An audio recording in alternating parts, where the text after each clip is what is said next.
Welcome, in front of me is a REALME GT 6T, and today I will show you how we can capture a screenshot on this phone. So to get started, you will want to open up content that you wish to capture. I'll be using home screen as an example for this, so it's already open and visible on my screen.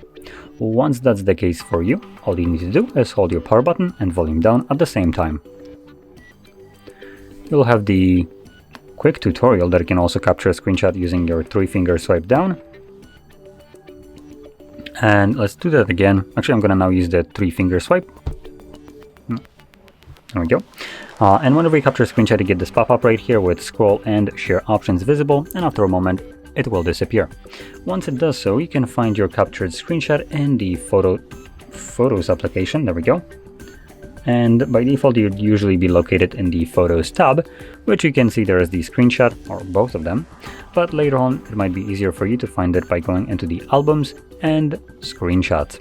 Now in the Screenshots album you also will find screen recordings, as you can see, but there's our screenshot that we have captured. So there we go. Now if you found this very helpful, don't forget to hit like, subscribe, and thanks for watching.